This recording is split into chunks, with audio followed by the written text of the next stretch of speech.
Okay, so we've been talking about integration, the Riemann integral. We came up with a nice definition that seems to work.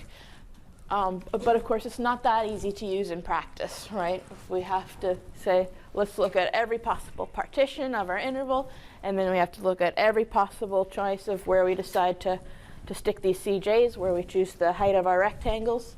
It's messy. So what we want to try to work towards is a simpler approach, something that's consistent, that will still give us all the same answers, but that's going to be a lot nicer to work with in practice.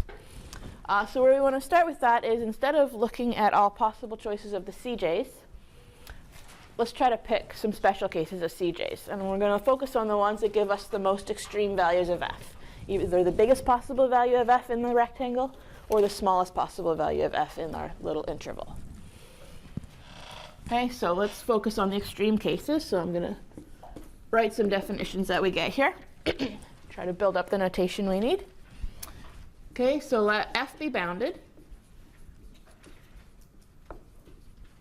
Okay, we know from last time that we need f to be bounded if we have any hope of doing these kind of Riemann integrals. So anything that we're doing with Riemann integrals, we're going to just assume f is bounded. Okay, and P is our partition. So P is some partition. Okay, so let's be a partition of AB.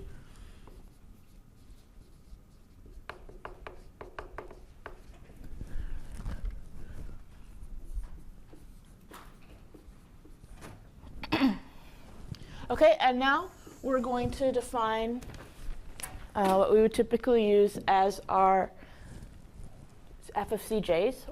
What we're going to use to replace our f of CJs, so the most possible extreme values. So let's define capital M sub j. So this is going to be, in some sense, the biggest possible value of f that we could get in the jth interval. So this is the supremum for everything in this interval of f.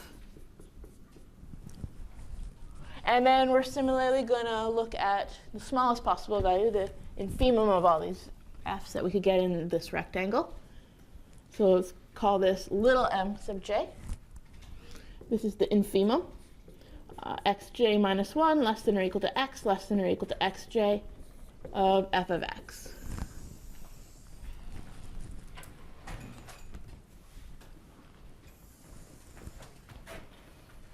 All right, now we're going to do something that looks like a Riemann sum using these values instead of our f of CJs. So we're going to define the upper sum of f over p is, so I'm going to call this capital S, and I'll use this notation fp.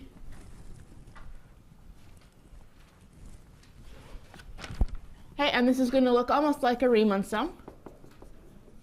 But instead of using f of CJ, we're going to take the biggest possible f that we got, or the supremum of all the f's that we could get, so capital Mj times xj minus 1.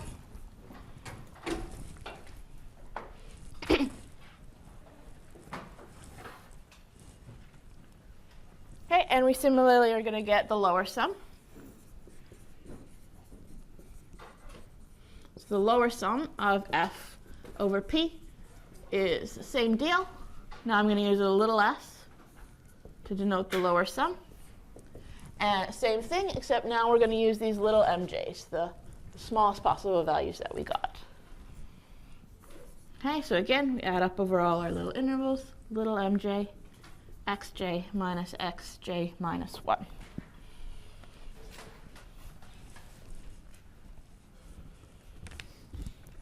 Okay, and what our goal is going to be is to try to use things like this, just the upper sums and lower sums, to get a handle on whether a function is integrable and what is the value of the integral. So a question for you. Let's say that Q is a refinement of P.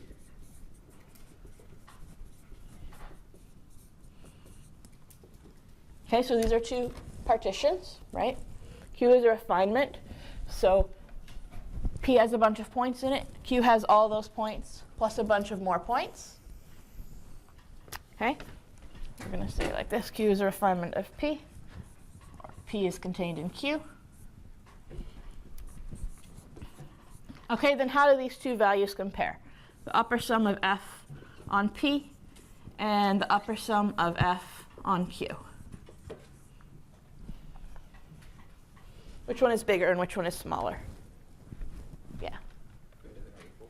Greater than or equal to. So why do you say greater than or equal to? Because if we refine Q to be smaller, then presumably some of the extreme values will switch to different cells. Okay, exactly. Smaller. So I can draw a picture of this. So I have my function f. Let's say with P I had the values x0 and x1. And I have my function f. Okay, so if I'm just working with this partition, P equals x0, x1, then the capital M that I get is going to be this capital M.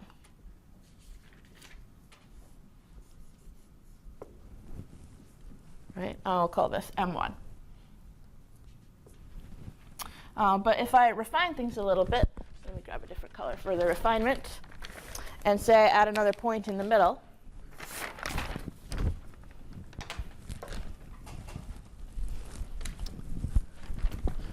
So let's say that Q is equal to y0, y1, y2. So I'm going to put y0 here, y1 here, and y2 here. Now we've got two rectangles that we're working with. So in this rectangle, we're going to take this value. And in this rectangle, we're going to take, again, the largest possible value. Right? And the area I get between these two things is going to be smaller than the area we'd get if we just let this be the height over the whole interval. So that's exactly right. We're going to get an inequality going this direction. And similarly, if we look at lower sums, right, by refining things, we're allowing the value potentially to go up.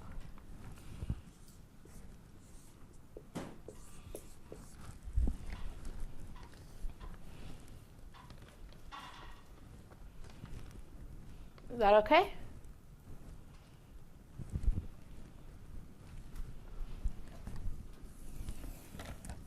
Right, another way to think about this, I guess, would be that an upper sum is trying to overestimate the total value of the integral. And as we refine, we expect we should get more accurate, that our overestimation is not going to be quite as bad. We'll get closer to the actual value. OK, now we want to try to use these upper sums and lower sums to get something that looks like an actual integral. OK, so this we're going to call the upper integral of f. OK, now it's not on a partition, it's just on the interval.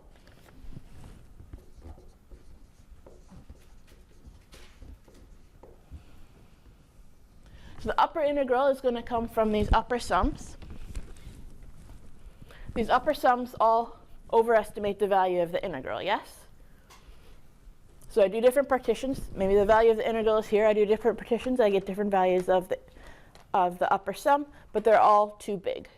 So what would I have to do with them, with these upper sums, to get something that might be the value of my integral? Minus. What do you mean by minus? Upper sum minus lower sum. Upper sum minus lower sum. So upper sum minus lower sum is going to be a difference between these two things, which is hopefully small if they're accurate, right?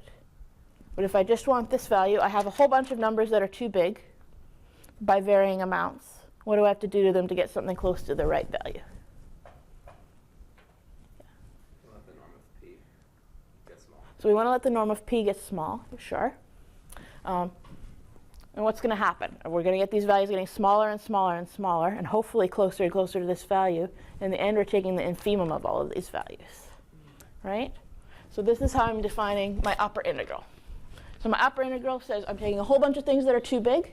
They're all too big. I'm going to take this one that's the least amount of too bigness, the infimum of all of these.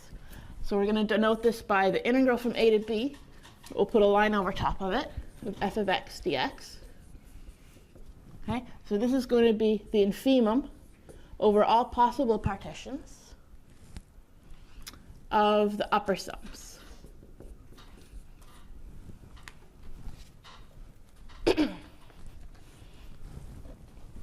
So at this point, we're still working with all possible partitions, but we're not looking at all these different CJs that could come up in these different partitions. We're only looking at maximal values and saying, let's take the smallest, and we get something now that doesn't depend on a partition, it's just a number.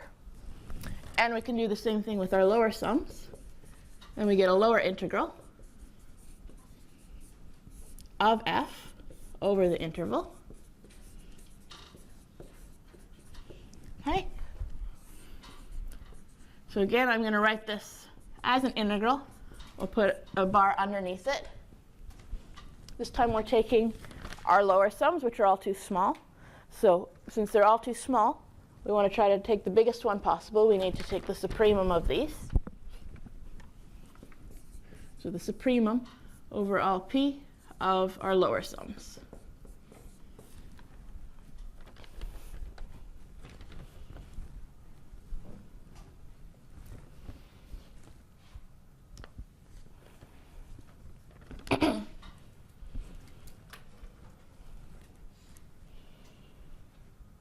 Okay. So question number one, I guess, are these things well defined?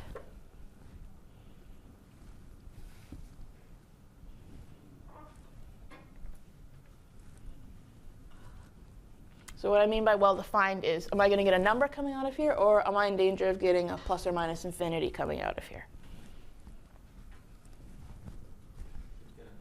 You should get a number. Why? Because f is bounded, these are going to be well defined. Exactly. So f is bounded, right? There exists some real numbers such that f lives between these real numbers, right?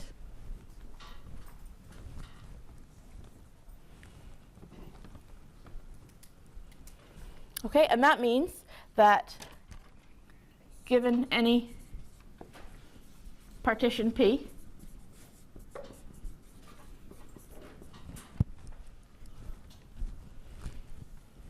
any partition P, we do a Riemann sum over it, or we do an upper and lower sum over it, and there's bounds on what those values are going to be. And they're going to be bounded by this is the smallest possible height of any rectangle, and then the overall width that we're going over. This is always going to be less than any Riemann sum, or less than the upper sum, which is less than the biggest possible rectangle times the width we're looking at. Right? So it doesn't matter which partition we're looking at. Any partition you like, I do an upper sum, and it's bounded. So we have a set of these upper sums. This set is bounded. And we know that bounded sets always have a well-defined supremum and a well-defined infimum.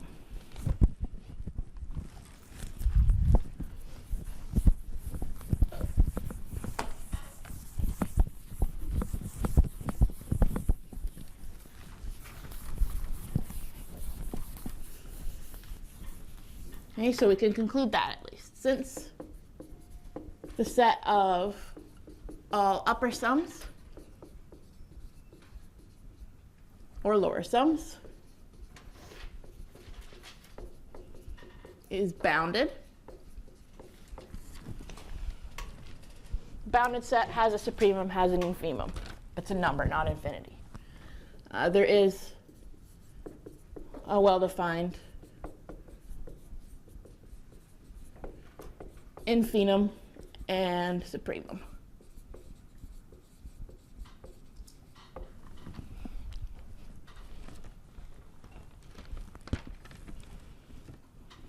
Okay, so that's good. Whenever we're trying to compute something, these numbers, for instance, it's good to know that they're actually well-defined, that we'll get something reasonable that comes out of them. Whether it's useful that what comes out of them, we don't know yet. We hope so. But at least we're getting a number out. So we're going to conclude that the upper and lower integrals are well defined.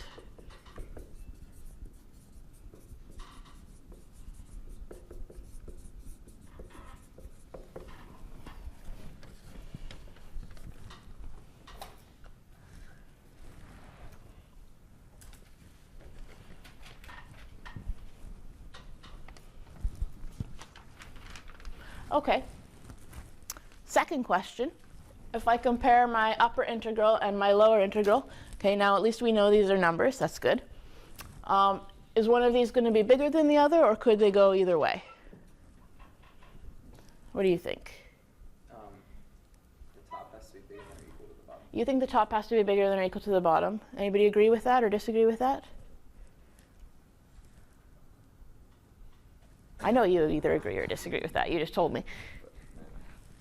We're too shy to make it.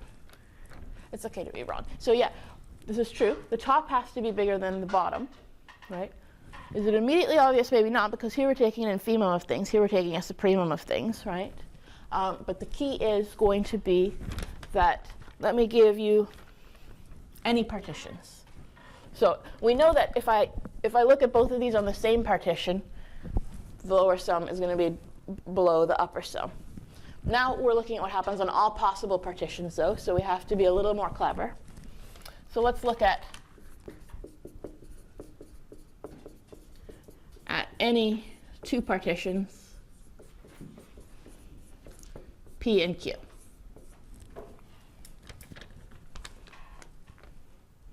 Okay, what we need to show that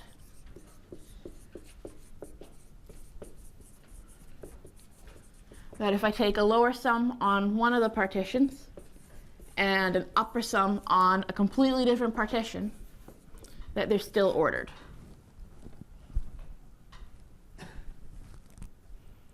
Right? It doesn't matter if this is the most refined partition in the world and this is a coarse partition, or vice versa, or if I've tried to design my partition in a clever way to get the biggest possible value, this has to work. Right? Yeah. Why the definitions, though, aren't the sign of their errors fixed? Are the sign of their errors fixed? Like the upper sum always is a positive error and the lower sum always is a negative error. So that would be one way to argue. Now, so the upper sum and the lower sum are not actually Riemann sums, right?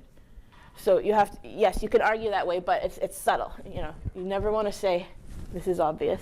It's close to obvious, but yeah, these are not actually Riemann sums because there might be no Cj that gives me the value, right? We wrote these capital Mj as a supremum of f's, right? That doesn't mean it's equal to f of Cj, right? Supremum is not a maximum. So it's a bit of subtlety. What we can do is argue this way. We can say, let's take all the points in P and all the points in Q. So we have a new partition that's extra refined. This is a refinement of P and a refinement of Q.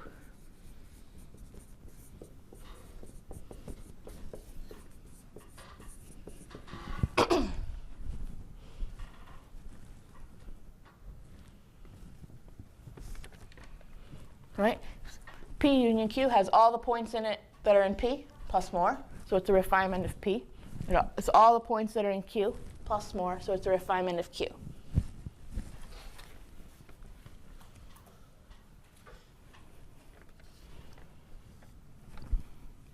Okay, so what do we know about this? If I take my lower sum of f on P,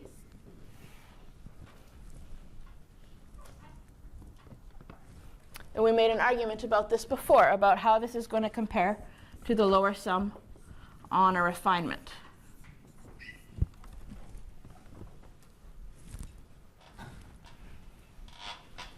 Right?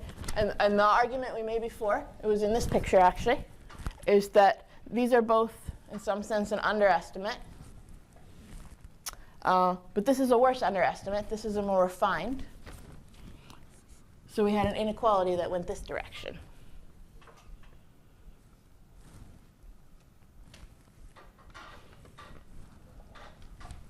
Now, in a fixed partition, this is looking at all the little mj's, right? All the infimums of f. And then if we stick with the same partition and do an upper sum, the upper sum is certainly going to be bigger as long as we're sticking with the same partition, right? Because we're using capital M instead of little m. And capital M is always bigger. So I can certainly say this is less than the upper sum.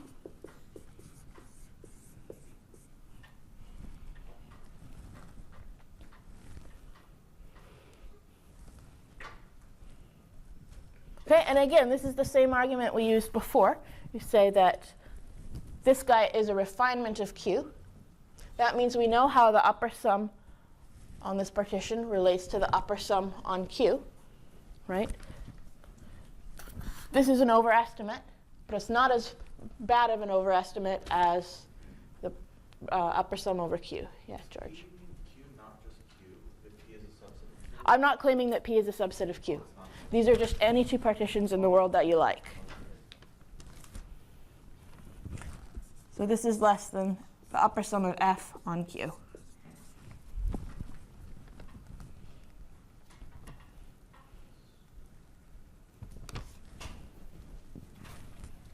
This is the key. It doesn't matter what partition I use.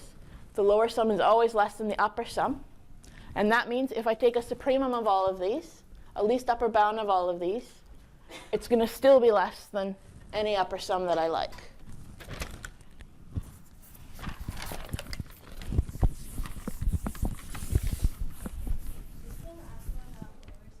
It's an upper sum.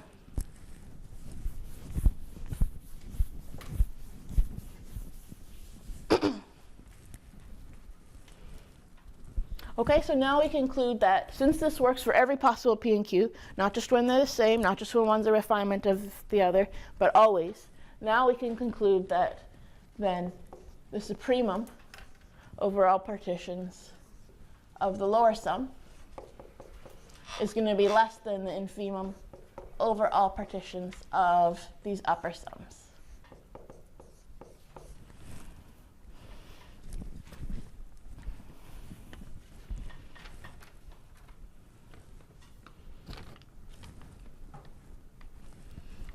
Okay, and that, right, this was just the definition of my lower integral.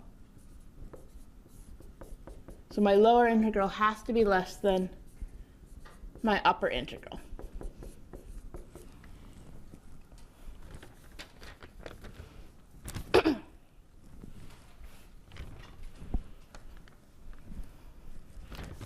Okay, and what we're really hoping is that there's a couple things we're hoping. Our expectation is that if there's a value of the integral, it's going to be sandwiched in between. That's an expectation, that's not a proof. And what we're also hoping is that if there's a value of an integral, actually these two things might even be equal to each other. Again, that's just something we're hoping for at this point. We don't know it yet, but we'll try to get there.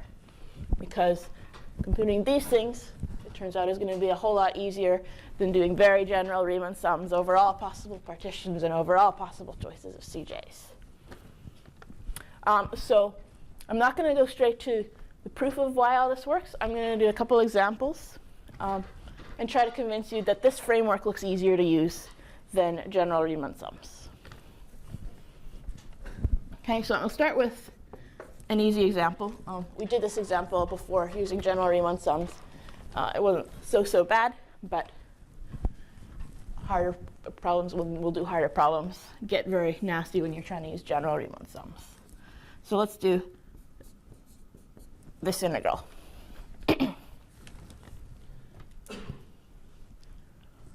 And now, remember last class when we did this integral, we said we have to look at all possible general partitions, right?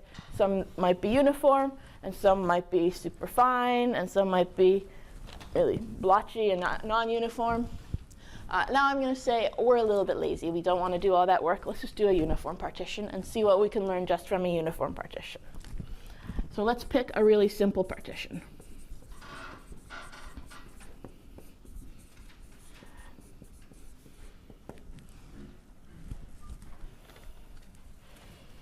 Okay, so P equals x naught to xn, where xj plus 1 minus xj is equal to h is the same value for all j. So this is a uniform partition.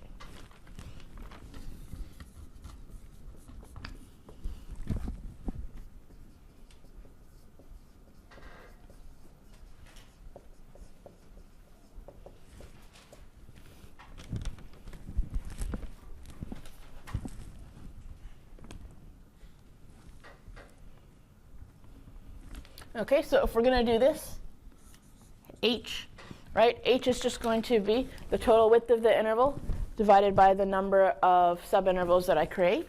So h is 2 divided by n.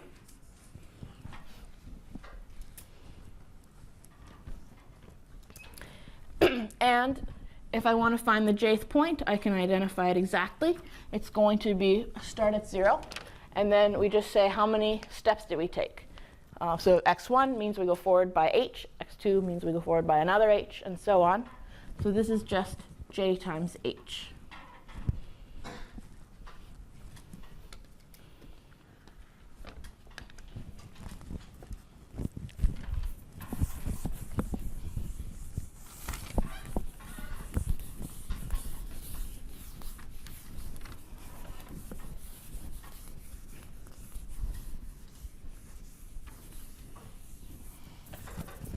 All right, now let's try to do these upper and lower sums just on this super simple partition. All right, so capital MJ, right? This is the supremum for xj minus 1 less than xj of f of x. F of x is equal to x in this case.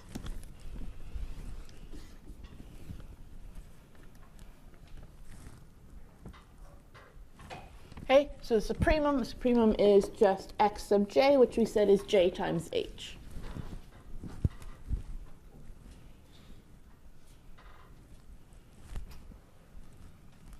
And similarly, we get our little mj. It's the infimum of all these things. Okay, this is xj minus 1. That's j minus 1 times h.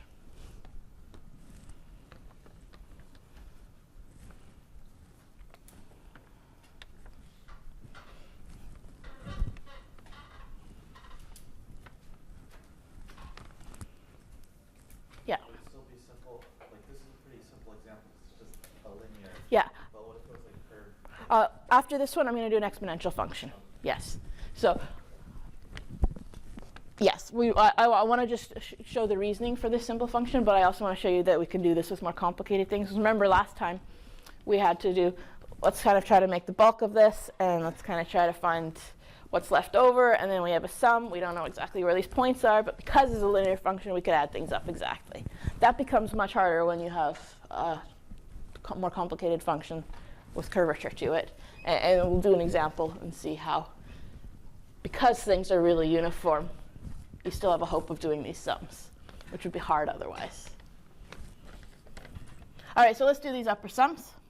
So the upper sum of f on p is going to be the sum of all these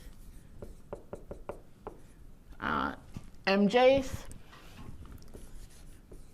times xj minus xj minus 1.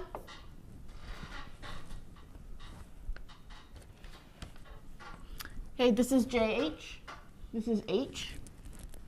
So this is really just jh squared.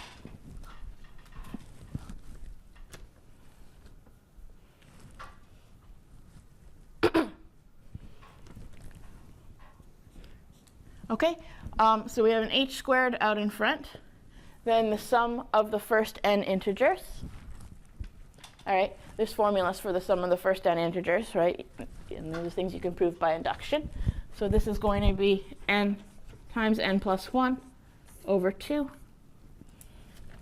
By the way, you don't have to memorize these formulas. If I want you to use these things on an exam, I'll just give you them. All right, let's see if we can simplify this a little bit. So if I multiply this out, I get 1/2 nh squared plus 1/2 h times nh.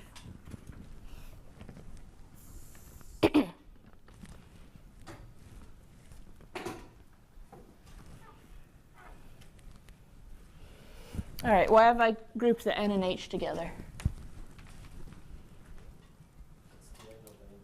Yeah, it's the end of the interval. So if I go over here, n times h is equal to 2. It's just the right endpoint of my interval. So this simplifies. So this is equal to 1/2 2 squared plus 1/2 times h times 2, which is just 2 plus h.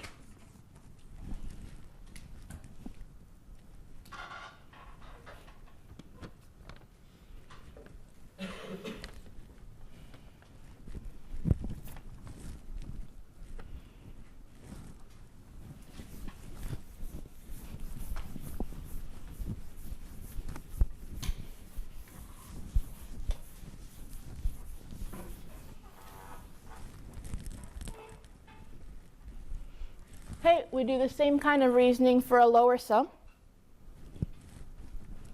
So our lower sum is going to be the sum.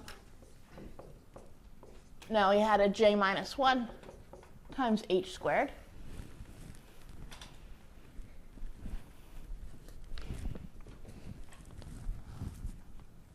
And this, if you work through the details, is going to be equal to 2 minus h.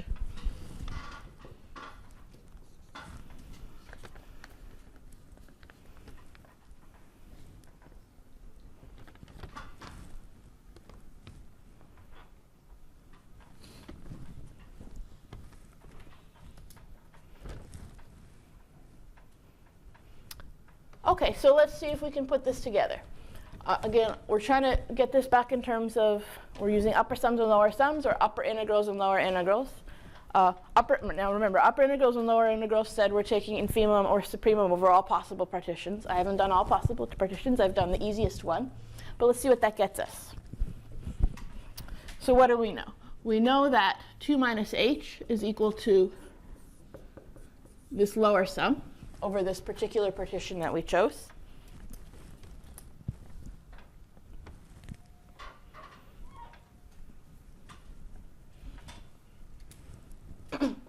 Any given lower sum is less than or equal to the lower integral, right?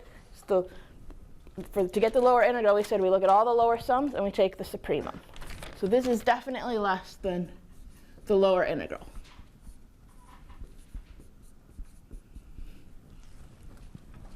I don't know how much less at this point, because again, this involves supremum over all possible partitions, and I have not worked with all possible partitions. I've worked with the easy partitions.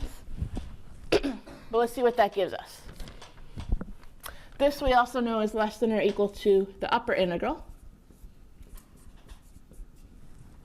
Right? We made that argument already.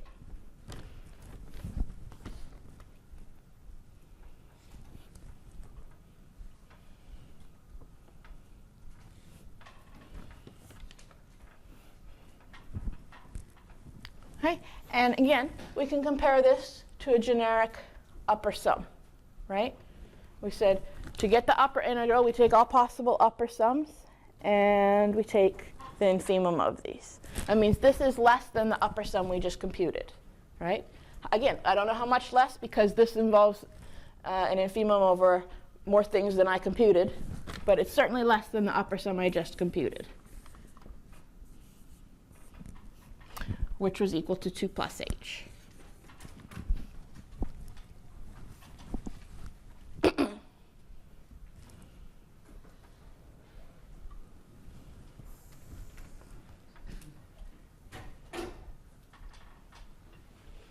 Now, I could have taken h as small as I like, right? The more points I have, the smaller h gets. And these estimates are always true. So let me just try to rewrite these estimates a little bit.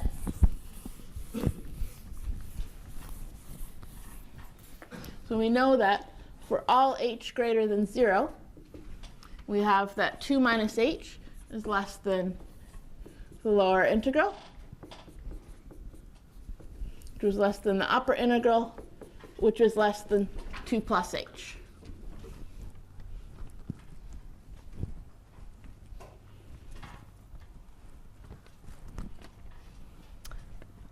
Again, this works for every possible h that's bigger than 0.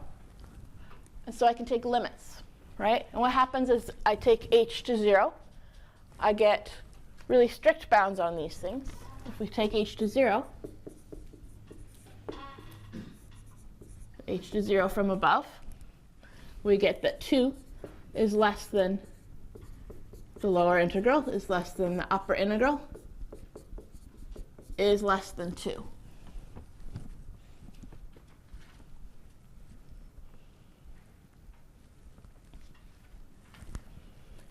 And that tells us a lot, right?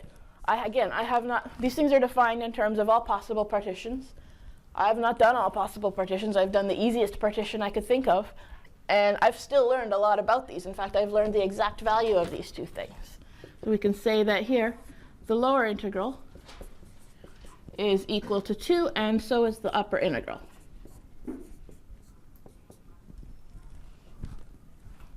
And presumably the value of the integral itself, we haven't quite reasoned our way there, but we're going to try to make an argument either at the end of this class or beginning of next class that this is enough to say this function integrates to 2.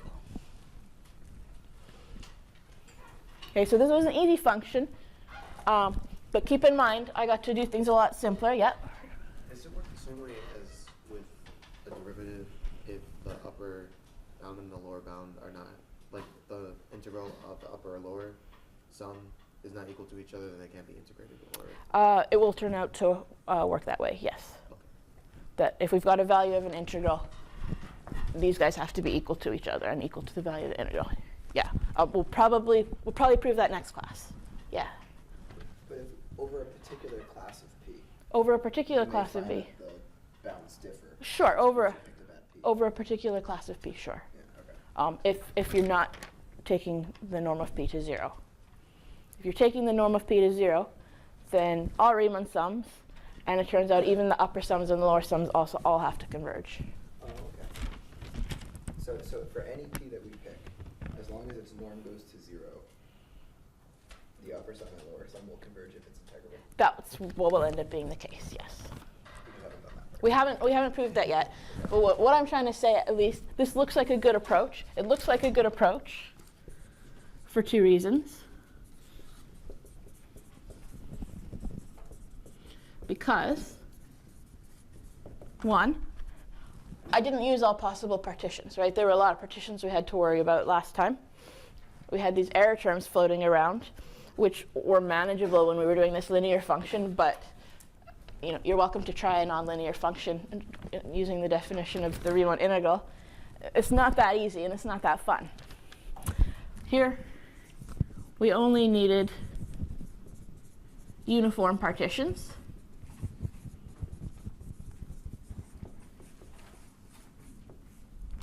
And 2, once we've picked our partition, we said these xj's are uniformly spaced. Instead of just saying now I have to look at all possible cj's that live in between them, I just said let's just do upper bound, lower bound, and we're done. So we only needed upper and lower sums, okay, instead of all possible Riemann sums.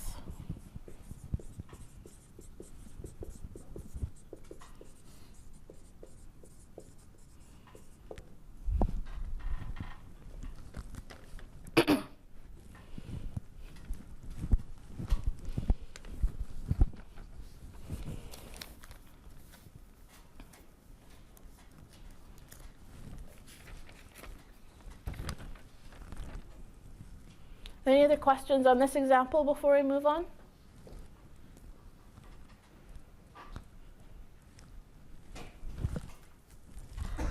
All right, so George is not going to be happy with me until I show you a nonlinear example. So let's do a nonlinear example.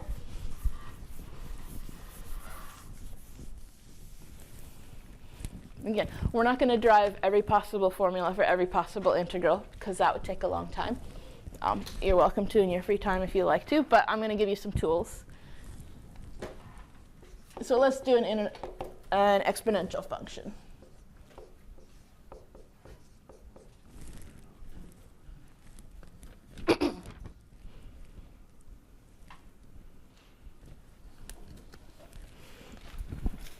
All right, so again, I want to use a uniform partition because that sounds far easier than anything else I could think of. So let's use a uniform partition.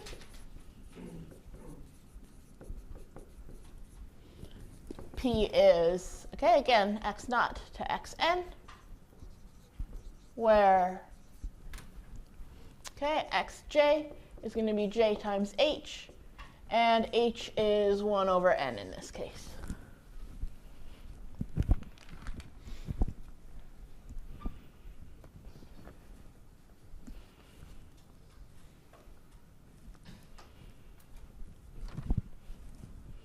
Okay, so we're using uniform partition, and again, I'm not doing all possible Riemann sums. I'm just doing upper and lower sums. Okay, so I'm going to have capital MJ is the supremum of e to the x. E to the x is a nice monotone increasing function, so we can figure out what the supremum is exactly. This is e to the xj or e to the jh.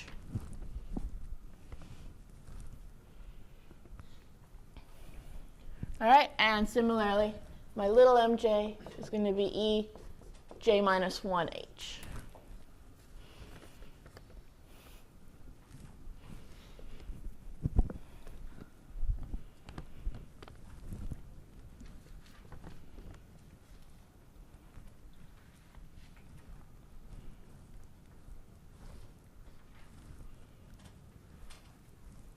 All right, now we're ready to start doing upper and lower sums. It's going to be a little bit more work than before, because, of course, we don't have this simple straight line function, but we can do this. All right, so upper sum. The upper sum is going to be, okay, we sum over all of these things of our mj's. Mj is e to the jh times our xj minus 1. And because we're on a uniform partition, this is one of the things that makes life a lot easier. This is just always h, right? So if we were doing a general Riemann sum, this would depend on j in some complicated way. But because it doesn't, it's just h. This will actually come right outside the sum, and we don't have to worry about it when we're adding things up. This is a good thing. Okay, so I'm going to go ahead and do that. Let's pull it outside of the sum.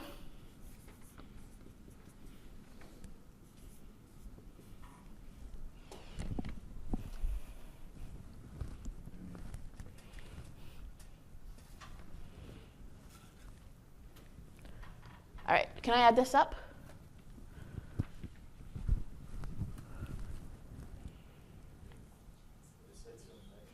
It's what was it?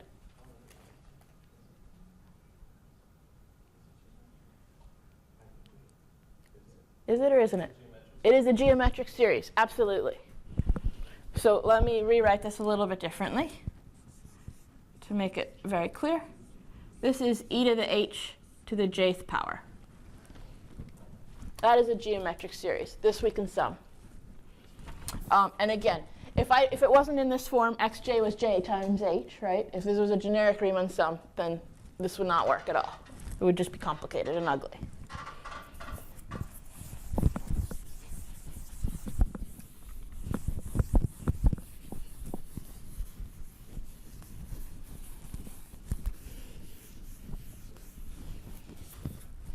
All right, so this is a geometric series.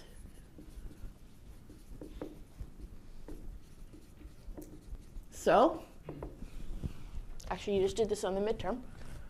So we know the sum. S of f on p is going to be equal to h times, okay, my first term was e to the h, times 1 minus e to the h to the nth power divided by 1 minus e to the h.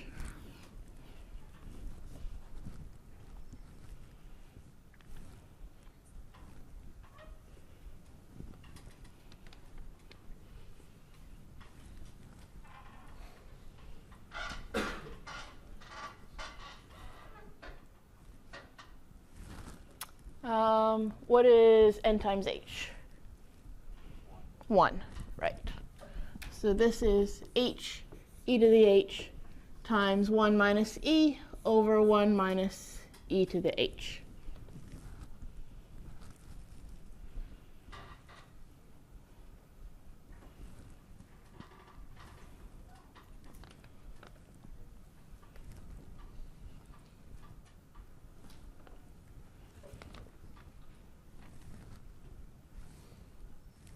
true.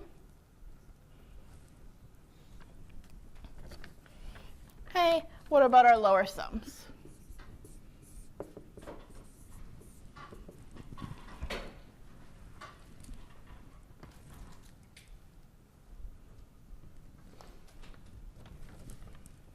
Okay, so for our lower sums, we're going to do the same thing, but now we have a j minus 1 times h. So j equals 1 to n, e the j minus 1 times h. And that's our xj minus 1.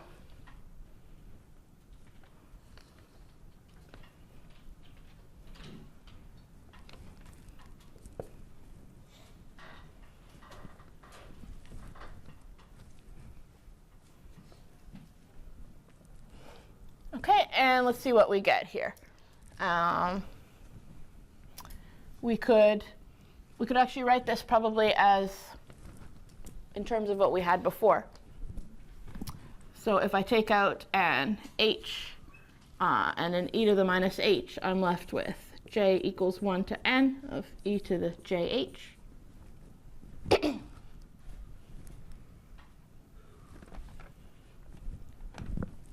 Okay, this is exactly what we just did up top, right? This was our upper sum.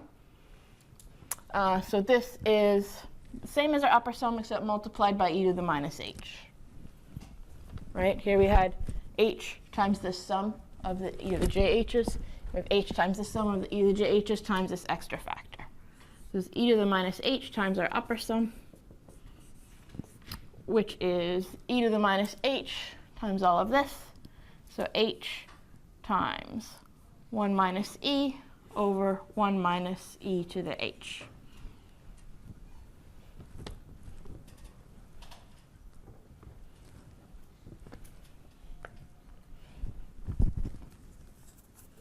Okay, so we did our upper sums and their lower sums. This is a nonlinear function. This was not bad.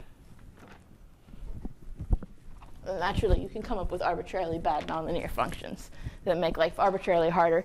And then, of course, we build things up the same way we did before. With derivatives, is we have rules. We have integration by parts, or we can use the fundamental theorem of calculus, or we can just say, screw it, there's no analytical function that actually does this.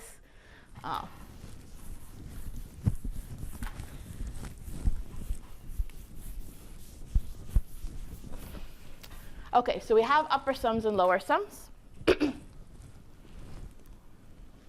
And now I can make the same argument that I did before. So we know that h times 1 minus e over 1 minus e to the h, this is my lower sum, which is certainly less than my lower integral. I was going from 0 to 1, right? Yeah.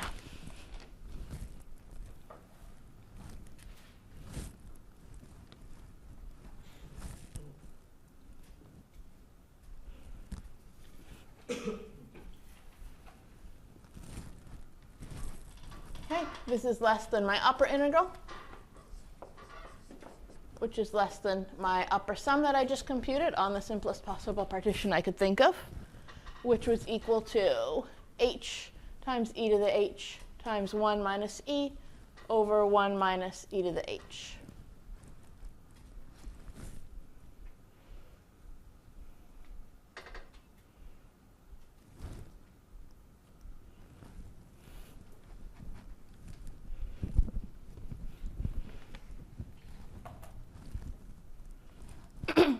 Okay, so I have bounds on my upper and lower integral, right? These, again, I have not done every possible partition, which is needed to actually define these things. But nevertheless, I've got bounds that work just by doing one particular partition that looked easy. And again, I could take h as small as I want to take it, and these bounds would still hold. So these holds for all h bigger than 0.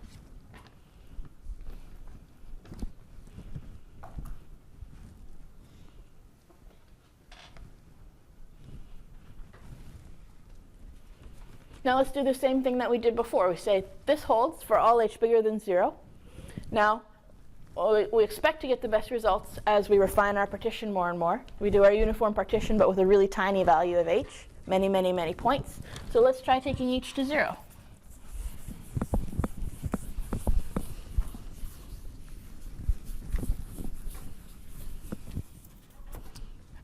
Okay, so let's take h to 0.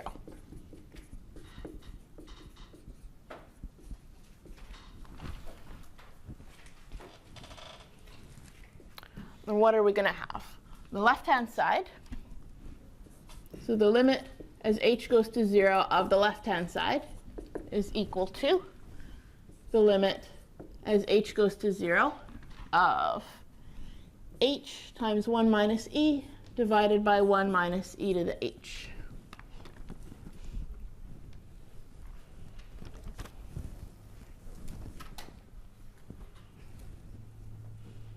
All right, this is a limit. It's a limit in 0 over 0 kind of form right now, but we know how to deal with those, right? We have tools for that. So I can say this is the limit as h goes to 0 of 1 minus e divided by minus e to the h by L'Hopital's rule. All right, now we're in business. I can substitute in h equals 0. I get a minus 1 down there. So this is simply e minus 1. This is a concrete, legit number. Okay,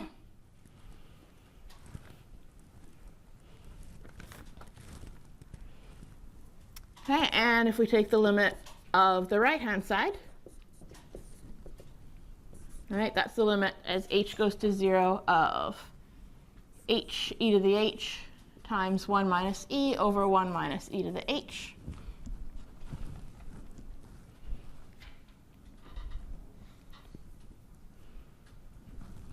I'm going to use one of my limit laws that say that if these component limits exist, I can break things up a little bit. So I'll take a limit of e to the h times the limit of e to the h, 1 minus e over 1 minus e to the h.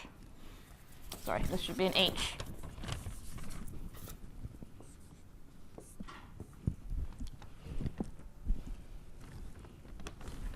All right, this limit is easy, it's 1. This limit we just did, it's e minus 1. So this also gives me e minus 1.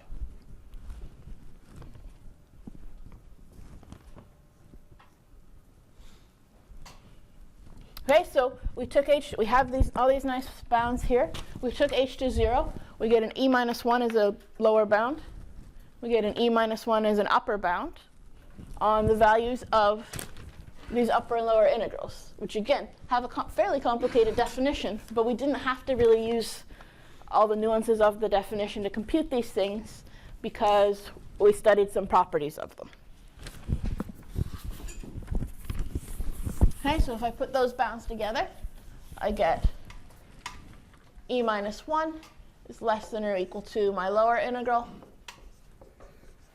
which is less than or equal to my upper integral, which is less than or equal to e minus 1. Right, so again, I've got that the value of my upper integral and my lower integral are the same. We computed it. It was not that much work. If you had had to use the general definition of the Riemann sum, I can assure you this would have been work. And we can conclude that these things are equal to each other. And it is the value, you know the rules you learned in calculus. This is the value expected to pop out.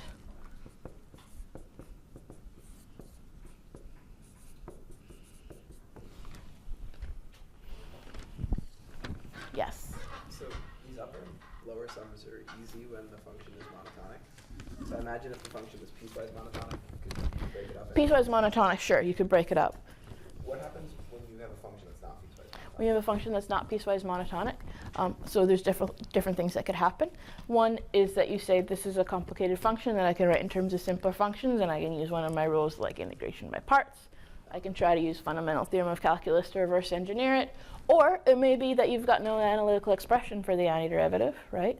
It may be you're doing numerics. And in fact, that's what happens a lot with integrals.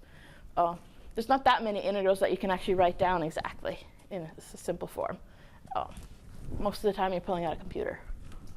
So, trying to think of something that piecewise monotonic, not piecewise monotonic. The first thing I think of is like oscillatory, like, discontinuities? Some kind of oscillatory discontinuity, Right, which would but at cause that trouble. point, do you use Riemann integral? It's not really Riemann integral. It might be, depending on how the discontinuity behaves. If you were to have something that sort of oscillated and decayed to 0, you may still get Riemann integrability. But there's subtle questions, absolutely. Any other questions on this example?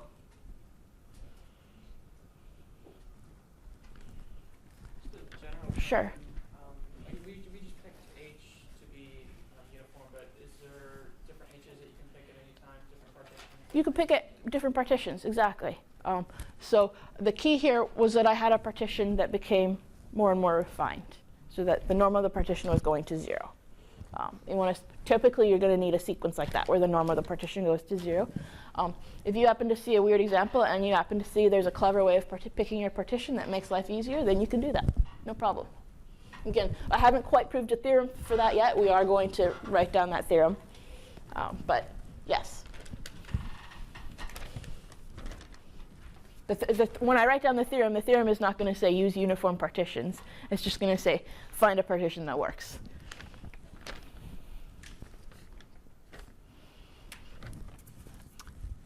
Okay, let's do one more interesting example of a weird function.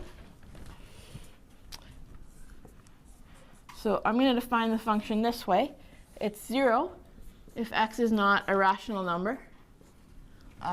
It's not the same pathological one we did last time, because we know that we had no hope of integrating that one using Riemann integrals. And it's equal to 1 over q if x equals p over q, where p and q are natural numbers with no common factors.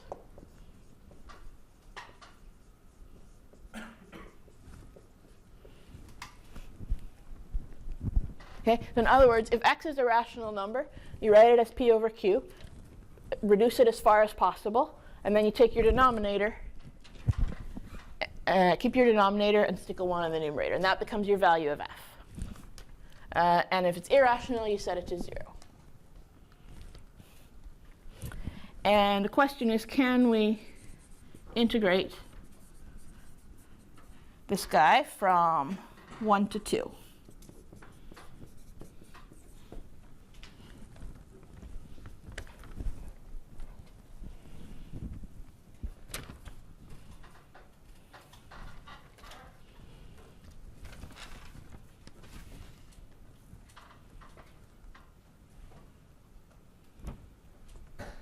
Okay, this is not quite, this still looks ugly. This is ugly. It's not as ugly as the function we did last time. The function we did last time was always jumping between 0 and 1. Whereas this is always jumping between something between 0 and something less than 1. And as q gets bigger, these numbers are going to get very small very quickly. That's the thing that's going to save us here, and let us actually do these kind of sums.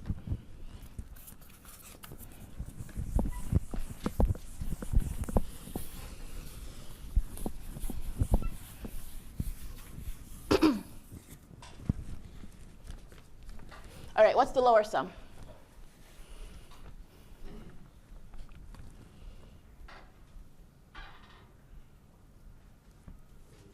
The lower sum is 0, right? I don't care what partition you pick. You're always going to be able to find a place where f is equal to 0 in each interval, because it's going to keep hitting irrational values. Okay, so in any partition, the lower sum is 0. No problem.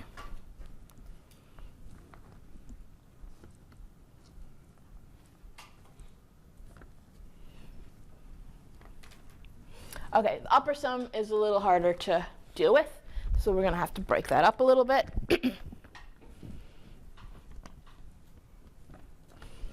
So, at the very least, we know that the upper sums are all non-negative. True? Right? Whatever rectangle we choose, maybe it has 0 height, or maybe it has positive height. It's never going to have negative height. So we're certainly going to get a non-negative value here. All right, now we've got to try to control these things again. Try to find the infimum of these guys. So see if we can control them. So we want to show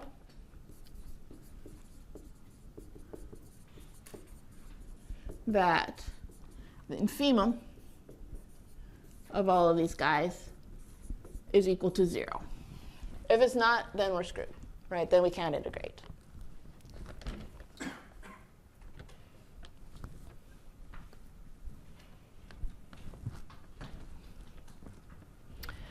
The key that's going to help us do this is to observe that in some sense, okay, f can take on big values at some places, but that doesn't get big very often, whatever very often means. We need to obviously make that precise.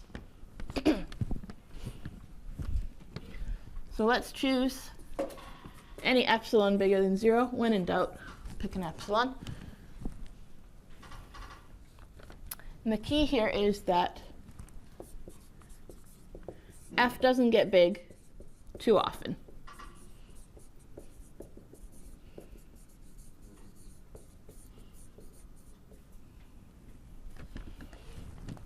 In particular, we're going to break things up a little bit and say, when is f allowed to get bigger than epsilon? All right, I've picked some small tolerance. When is f allowed to be bigger than epsilon? And when is f guaranteed to stay less than epsilon? So let's try to find out how often f gets bigger than or equal to epsilon.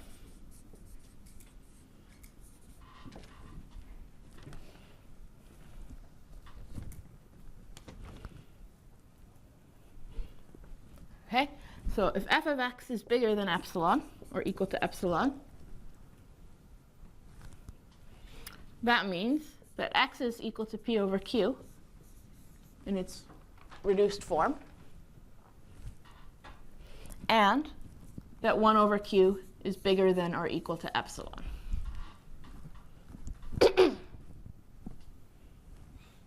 True?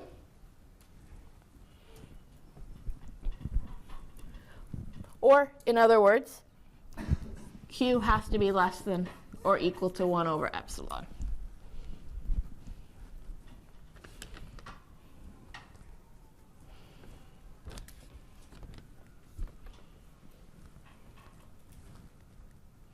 Okay, so let's find the biggest possible q, right? Only small values of q will work, sufficiently small, right? I mean, 1 over epsilon could be a big number, but it's a finite number. At some point, if q is too big, we're outside the range, and we're back to f being little. So let's let q equal the maximum of all these q's that are natural numbers, such that q is less than or equal to 1 over epsilon.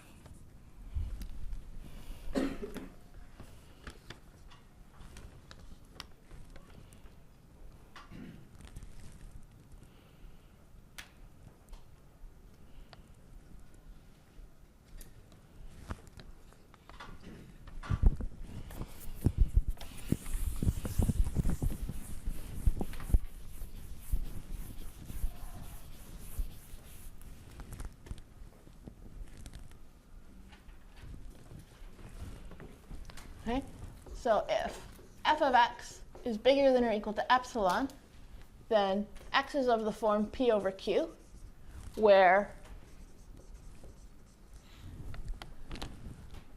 q is less, q is 1, or it's 2, or it's up to capital Q, and then any bigger values don't work. Or q equals 1, 2, up to capital Q.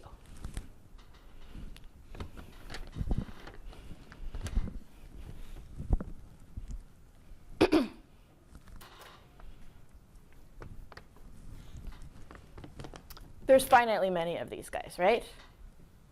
There's only finitely many rational numbers I can write down that have a denominator of either 1 or of 2 or of capital Q. Okay, so there are finitely many of these values.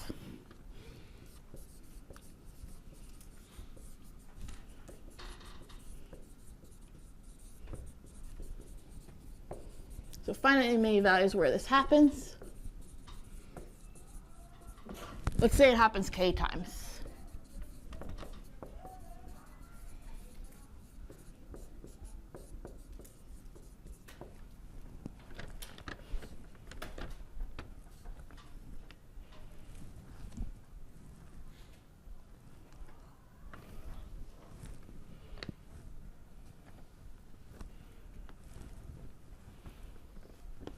Okay, so we have k times where f is allowed to be large. And now what I'm going to do is use that number to pick my partition. And what I'm going to do is try to pick my partition so fine that every time f is large, it gets multiplied by a very, very tiny delta x that nullifies it, essentially. And everywhere else, f is really tiny. Okay, so this is what we want to do. Let's pick a very refined partition so that if f happens to be large, it gets multiplied by a very, very small number.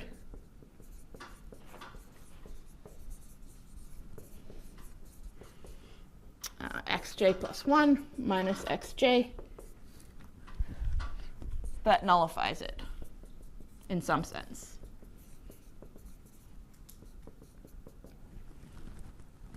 What was the notation I used? Xj minus 1?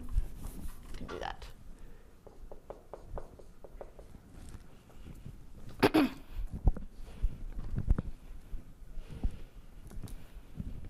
This is another common technique when you have a function that misbehaves, but it misbehaves on, in some sense, a small set that you can control.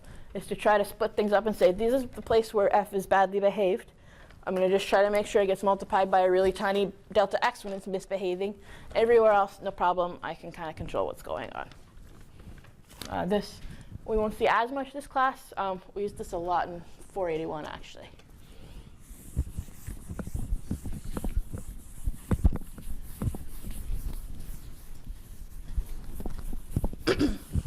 Okay, so let's try to estimate this upper sum.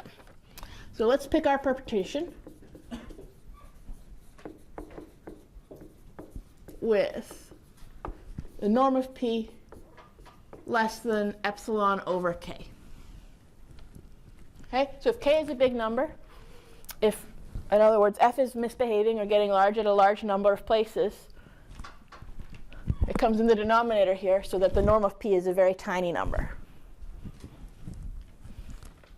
And we can always do this. We can always find a partition whose norm is this tiny, right? We take a uniform partition, we keep refining it, eventually we'll have enough points that this happens. Okay, so what is our upper sum? So the upper sum is, we start with our usual definition, mj times xj minus xj minus 1.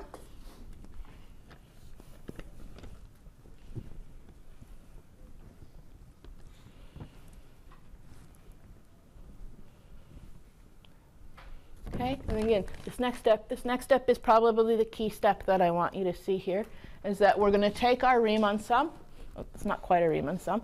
We're going to take our upper sum in this case, and we're going to split it up into the places where f behaves itself, and then into the relatively small number of places where f misbehaves. So this is the key step. I'm going to say, on the one hand, let's look at the points where mj is less than epsilon.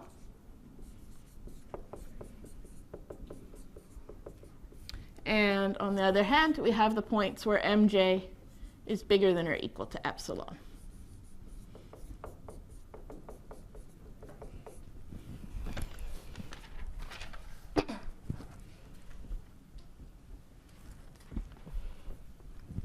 Okay, again, this I'm going to call my kind of key step, breaking things up.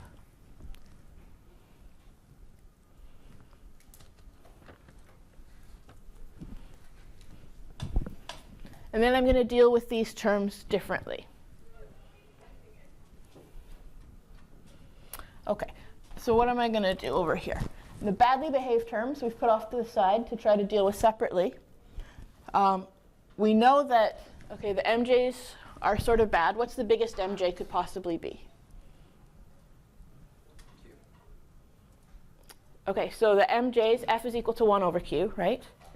So what's the biggest MJ could possibly be? 1. So this, even though he's kind of badly behaved, right? If he was 1 all the time, every time I hit a rational number, we'd be screwed. We know that from last class.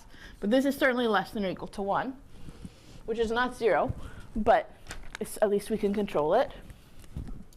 And we know we've picked this to be less than or equal to epsilon over k.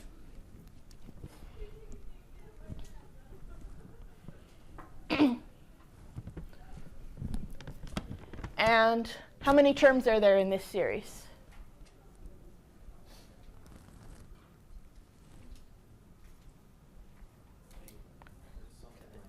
There's at most k terms, right? F is bad at most k times. Maybe F gets bad more than once in a single interval, so those don't all count. But there's not, F doesn't get bad more than k times, so this never happens more than k times. So there is at most k terms.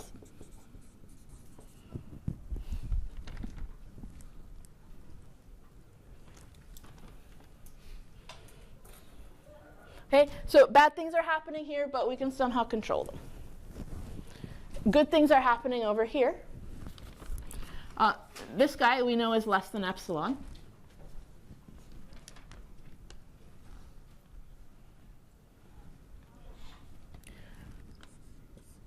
How many terms are here?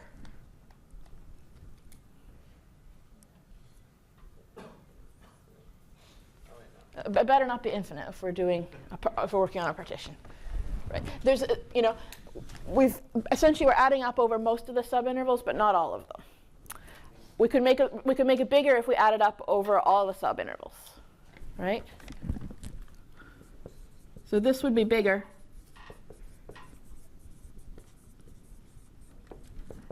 if we added over all subintervals. True? So let's see what these bounds give me. So here I'm going to say, let's add up over all subintervals. This isn't adding over all subintervals, it's only adding up over some. But if we add over all of them, we get a bigger result. This was less than epsilon, and this was xj minus 1.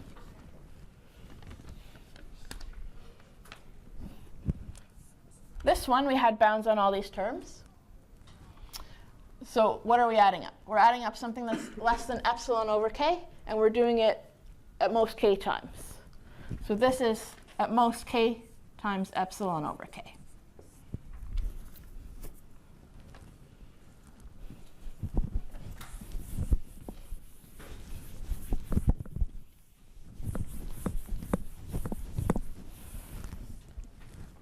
Okay, so if we simplify this a little bit, what does this sum to?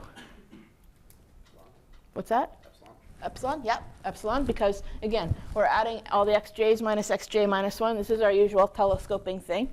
Or in other words, we're adding up all the subintervals. It adds up to the total width of the interval. So this is equal to epsilon. And this is equal to another epsilon, 2 epsilon.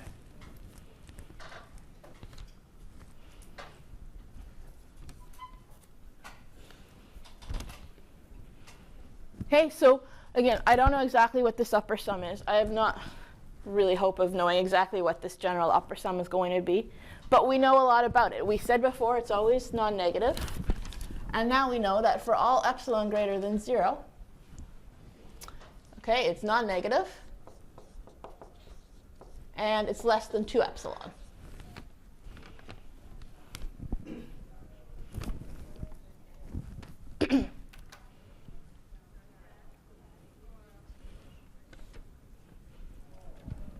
All right, so again, I take the infimum of over all these upper sums, and I'm going to get epsilon going to 0, I'm going to get 0. So I'm going to get, taking epsilon to 0, we're going to get that our lower integral, our upper integral,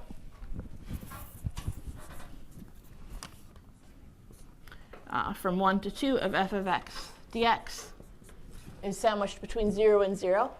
So it's 0.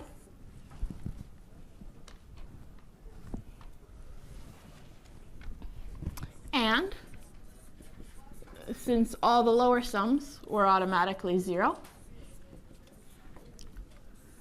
the supremum of them is also 0.